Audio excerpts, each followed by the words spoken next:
Week 1, Overview. The curtain rises on Egypt. Almost everybody knows something about Egypt. Think of sand and camels, pyramids and mummies, with the Nile River flowing right through it.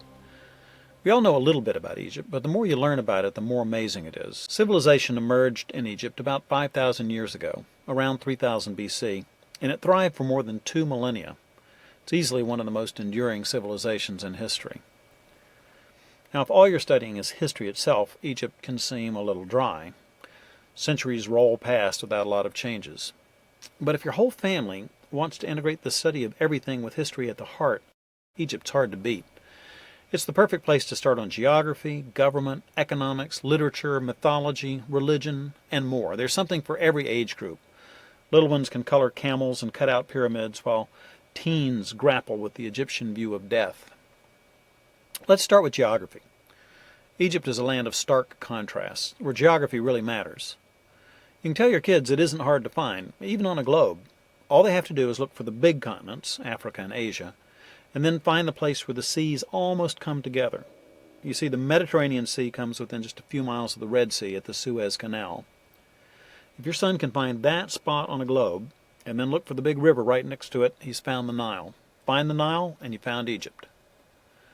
There's more to geography than just finding places on a map, though. Geography deals with how people interact with places. Your children can see that for themselves as they trace the green ribbon of the Nile through the African desert. That steady supply of water made human habitation possible, and the annual floods provided rich soil that didn't get exhausted by continuous farming. Nowadays, we have fertilizer and understand the need for crop rotation. The Egyptians didn't, but that didn't matter. They just waited for the river to rise. Where there's plenty of food, there'll soon be plenty of people, and plenty of people can cause plenty of trouble. If you look around the world at ancient cities, what you'll find are city walls, because one village was often the village next door's worst enemy. Egypt had something better than walls. It had a desert, and not just any desert, but the Sahara Desert. The Sahara is big, and it's still growing. Today it's bigger than the United States, and it stretches all the way across Africa, from the Atlantic Ocean to the Red Sea. That vast expanse of sand is broken by the ribbon of the Nile. Now, the Sahara wasn't as large 5,000 years ago, but it was big enough to keep out invaders from the east and from the west. With a stable food supply from the river and protection from most of their enemies, the early Egyptians developed flourishing communities along the river. Villages grew into cities, cities became kingdoms. When one kingdom finally became strong enough to rule the entire valley, the Egyptians enjoyed remarkable security. Did you know that the Nile flows up? It flows up the map from the south. A lot of children find that very perplexing. The Nile is the longest river in the world. It's more than 4,000 miles long. The Nile's a great topic for kids with good imaginations. The Egyptians built themselves boats out of bundles of papyrus reeds. Imagine yourself paddling downstream in one of those boats, past riverbanks crawling with crocodiles, as hippos snort in the shallows. Flocks of ducks and geese explode out of the marshes, and lions roar in the reeds by the river. There's hungry hyenas following the lions, hoping for scraps. And yet, all this life was hemmed in on either side by hundreds of miles of desert. The abundance of all this life near the river gave rise to one of the world's oldest civilizations. We'll spend these first 3 weeks learning about Egyptian life and literature, but this week, let's just concentrate on the relationship between the river and the human habitations.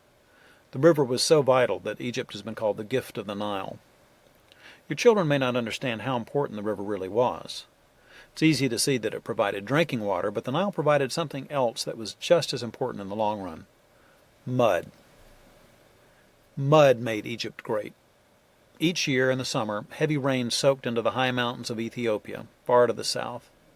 That saturated soil flooded into the Blue Nile, which carried the silt all the way downstream. Eventually, much of that Ethiopian soil wound up in the great Nile Delta, which bulges out into the Mediterranean, but the flood left hundreds of miles of mud along the way. That mud was fantastic fertilizer, and it caused the crops and the population to grow. So, in one sense, the mighty civilization of Egypt started with mud. Here's a point worth noting. When the Israelites left Egypt, they wouldn't have been prepared for the challenge of farming a land that wasn't re-fertilized every rainy season. The crops in Canaan would have exhausted the soil after just a few years of farming. God had something better for his people than mud and floods, though. He gave them his perfect law. In Leviticus 25:4, God commanded his people to let the land rest every seventh year. This biblical crop rotation provided wisdom that the Israelites never would have learned along the fertile banks of the Nile. Egypt's rich food supply and stable government resulted in leisure time and increasing specialization. People who are well fed have time enough to develop skills in different areas. So there were potters, jewelers, weavers, perfumers, miners, sailors, shoemakers, butchers, kings. We'll be learning more about the government of Egypt next week. And for right now, let's just note how many special skills the royal family needed. The book of Genesis tells how Joseph met Pharaoh's chief baker and butler while he was in jail. There were countless other experts in the royal family's employment. They had architects, scribes, accountants, musicians, not to mention their own embalmers, whose job it was to prepare their royal bodies for an afterlife of eternal bliss. Egypt developed scientifically as well as economically. With so much of their lives depending on the annual flooding of the Nile, they paid attention to the passing of the year. They figured out that there are just over 365 days in a year, although they had their own different way of counting them. Their calendar had 12 30-day months, with 5 extra days tacked on at the end. Their enormous building projects required them to come up with ways of measuring distances, areas, volumes, heights, weights, and so on. Egyptian doctors understood a lot about the human body in general, and some experts devoted themselves to one medical specialty or another. And the Egyptian doctors kept records, something that was unheard of in any other culture at the time. One special class in Egypt, if you can call it that, were the slaves. We'll be looking at the life of a slave more carefully in week 5. The Bible gives us a front row seat on Egyptian slavery in Genesis and in Exodus.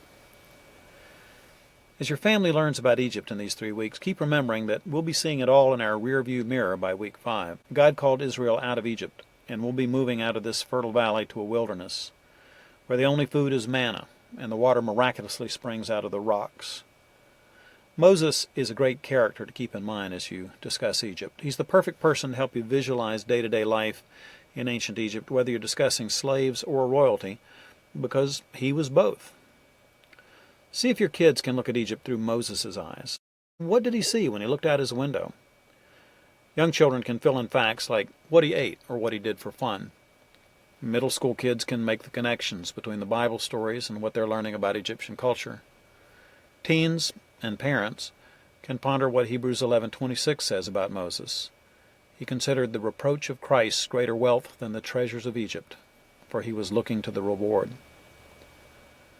The more we learn, the more we see how it all goes together. The rains in Ethiopia fertilized the fields in Egypt, where the Israelite slaves groaned in bondage for centuries until God called Moses away from the palace to eventually lead them to freedom.